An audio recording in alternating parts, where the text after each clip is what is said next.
Mauro César, falando do Flamengo, que se prepara para esse jogo importantíssimo pela Recopa. O Flamengo chega como favorito, Mauro. O Pedro faz a gente sair da Paulo Oliveira para o Flamengo. Sim, olha a mudança. A mudança não é boa, mas vamos lá. Vitor Pereira, né? Que diferença, né? Mas o Del Valle também perdeu alguns jogadores, também está no começo da temporada, fez aí vários amistosos, jogou contra times argentinos, teve um jogo oficial só lá naquela Supercopa que eles fazem também, ganhou. Também há uma certa dúvida sobre o comportamento do time equatoriano. A gente imagina mais ou menos como joga, porque eles mantêm um certo padrão, né? É um jogo que o Flamengo tem que jogar com a cabeça, não perder, acho que vai ser já um bom negócio. Foi assim em 2020, empatou, depois ganhou no Rio de Janeiro, jogando com um homem a menos, inclusive o Arão foi expulso, conseguiu vencer bem, mas era um outro momento, o time estava encaixado, pronto, era um time já com uma maneira de jogar definida. Hoje é uma situação bem diferente, é uma reconstrução, digamos assim. Então acho que hoje é um jogo para o Flamengo tentar não perder. Acho que não perder já será um bom negócio, conseguir pelo menos um empate, fazer um jogo de muita cautela, entender que tem altitude. Eu sempre, quando vejo esses jogos assim do Flamengo, eu lembro do Domi, né? O Domenech não foi na Recopa, foi depois, quando saiu o Jesus, o Flamengo caiu no grupo do Del Valle na Libertadores. E foram jogar lá na altitude de Quito, e os jogadores falaram para o Domenech. Era catalão, nunca tinha jogado na altitude. O Vitor Pereira já conhece a altitude, que foi lá na Bolívia enfrentar o Always Red com o Corinthians e perdeu, inclusive. Então ele já sabe muito bem como funciona. O Domenech sabia a teoria, na prática nunca tinha sentido. Aí levou o time para lá e tal, primeiro tempo, terminou 2-0 pro Del Valle.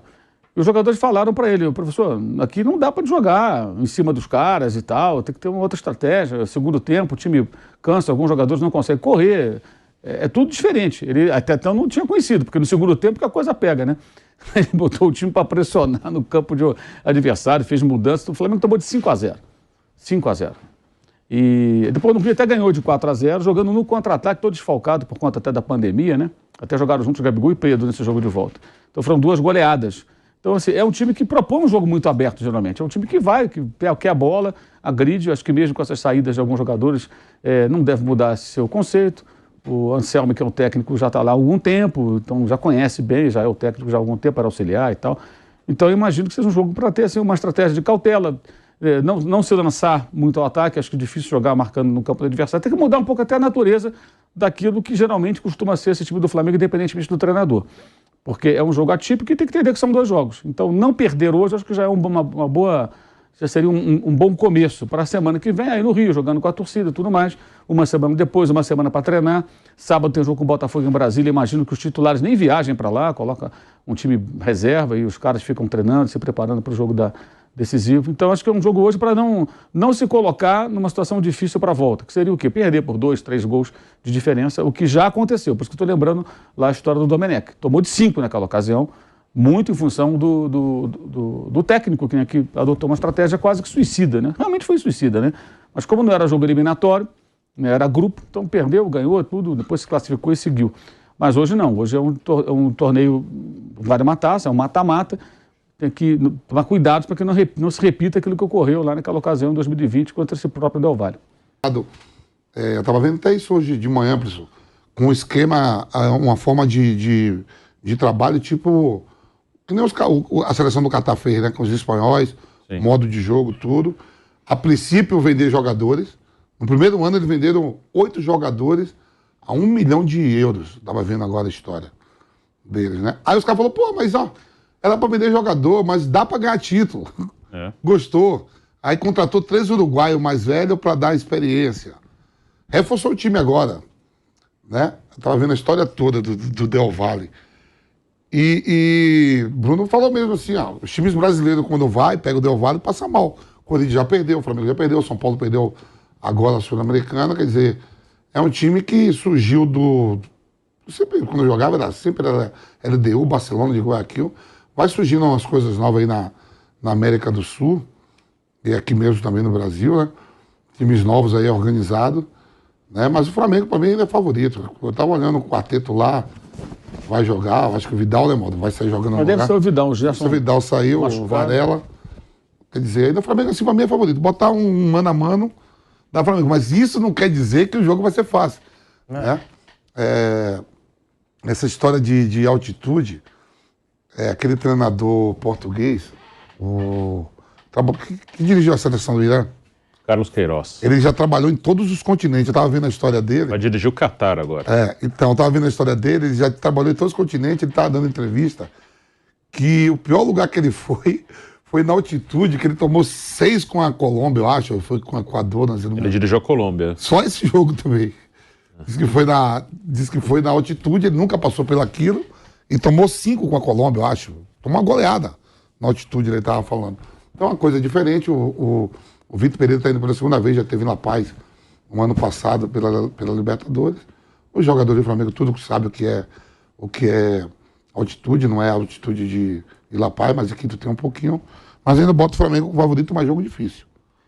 Bruno Prado, a gente aqui no clima do Carnaval. Nós abrimos o programa falando da Paula Oliveira. Sim.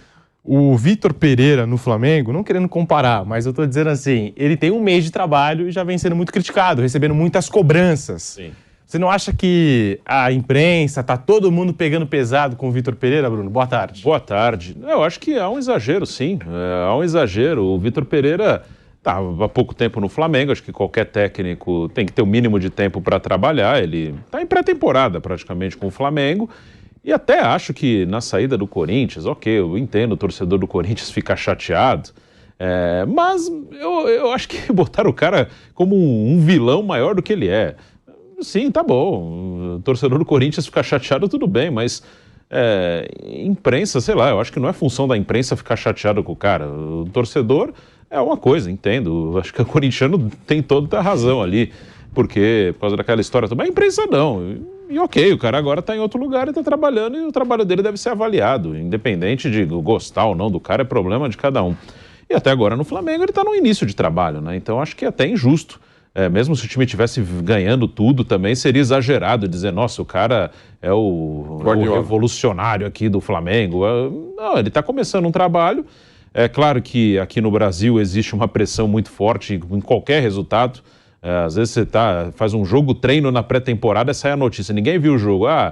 O time do Flamengo empatou com o Nova Iguaçu numa já tem corneta. Aqui é uma coisa absurda. Torcida e imprensa também, não é só torcida, não. Imprensa também, e youtubers e twitteiros e não sei mais o quê.